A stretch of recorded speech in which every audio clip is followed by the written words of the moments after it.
80 शब्द प्रति मिनट।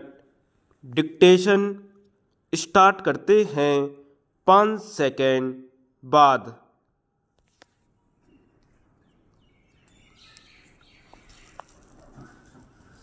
उपाध्यक्ष महोदय, आप जानते हैं कि इस विधेयक पर आजकल जो बहस हुई है उसमें हमने पूरा विरोध किया है और इस संबंध में अपने तर्क पेश किए हैं।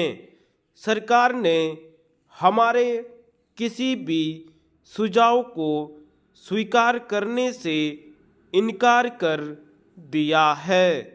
जहां तक इस कानून को अमल में लाने का संबंध है, केंद्रीय सरकार पूरे तौर पर राज्य सरकारों पर निर्भर है। मंत्री महोदय ने कहा है कि कई सूबों ने इस बारे में सहयोग देने का आश्वासन दिया है, लेकिन मैं जानता हूं कि कई सूबों ने इस कानून का बहुत सख्त विरोध भी किया है।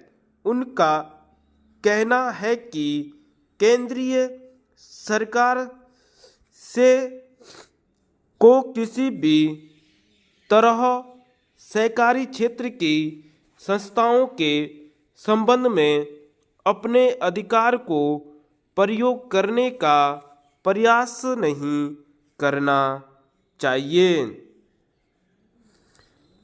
इस सुझाव को पेश करने में मेरा खास मकसद यह है कि अगर सरकार ने इस विधेयक को अमल में लाना ही है तो फिर यह विधेयक सारे देश में एक साथ अमल में आए और यह तमाम सहकारी बैंकों या सहकारी संस्थाओं पर एक साथ लागू हो, वरना जिस सूबे की सरकार यह मान लेती है कि इस विधेयक को वहां पर अमल में लाया जाए, वहां की सहकारी बैंकों को प्रीमियम देना पड़ेगा।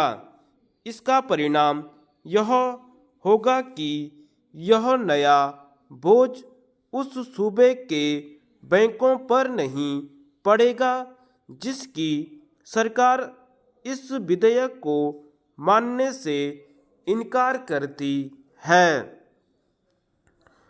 मेरे इस सुझाव को स्वीकार करने का यह भी लाभ होगा कि अगर केंद्रीय सरकार यह चाहती है कि इस कानून को किसी भी हालत में अमल में लाना चाहिए और सहकारी बैंकों में पैसा रखने वाले लोगों को तत्काल कानून का संरक्षण देना चाहिए, तो उस पर भी यह बंधन रहेगा कि चूंकि उसने इस विधेयक को 1 साल में अमल में लाना है, इसलिए यह जल्दबाजी करके इस विधेयक को पूरे देश पर एक साथ अमल में ला पाएगी।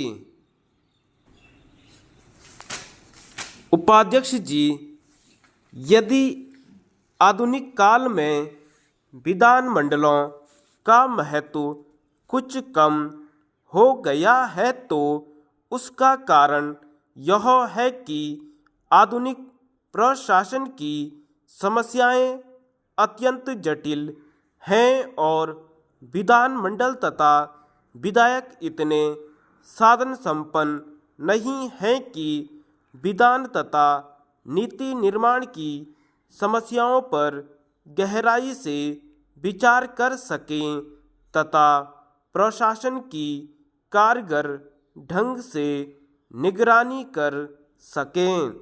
इसलिए यह मांग सर्वथा उचित है कि सचिवालयों की सेवाओं को उपलब्ध कराने की व्यवस्था अनिवार्य रूप से सरकार की ओर से होना चाहिए।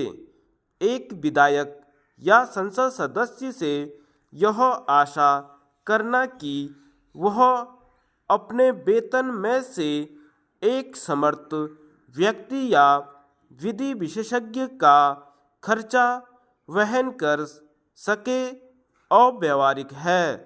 विधानसभाओं और संसद के सचिवालय पर सामूहिक रूप से प्रत्येक सदस्य का अधिकार होना चाहिए, चाहे वह शासक वर्ग का हो या विरोधी दल का। इस सिलसिले में आयोजित गोष्ठी में एक सदस्य ने यह भी सुझाव दिया है कि सदस्य केवल विधेयकों की भूमिका दें और इस ढांचे को भरने का पूरा उत्तरदायित्व सचिवालय ले, मगर सचिवालय पर इतना निर्भर रहना भी कालांतर में निर्वाचित प्रतिनिधियों के अधिकारों को कम करना होगा। दूसरा महत्वपूर्ण प्रश्न एक विधायक और विधानसभा के अध्यक्ष के संबंधों का है। इस दिशा में पिछले कई वर्षों में अनेक गलत फहमियाँ पैदा हो गई हैं। यद्यपि अध्यक्ष प्राय शासक वर्ग का ही एक सदस्य रहता है, फिर भी अध्यक्ष चुने जाने के बाद सामान्यतः उसका उत्तरदायित्व अपने दल के प्रति समाप्त होकर उस प्रतिनिधि सभा के प्रति हो जाता है जिसका नियमन करने के लिए उसे निर्वाचित किया हो। बदलते हुए राजनीतिक नक्शे के साथ साथ यह जरूरी हो गया है कि विधानसभाओं और संसद में विभिन्न दलों की शक्ति में व्यापक परिवर्तन हो जाए। विरोधी दल अब उतने कमज़ोर नहीं रहे हैं कि उनकी अवहेलना की जा सके, मगर साथ ही उनकी संख्या इतनी ज़्यादा है और विचारधाराएं इतनी भिन्न है कि उनके लिए संसद और अनेक विधानसभाओं के बीच कोई प्रभावशाली और रचनात्मक कदम उठाने की हिम्मत नहीं है। धन्यवाद।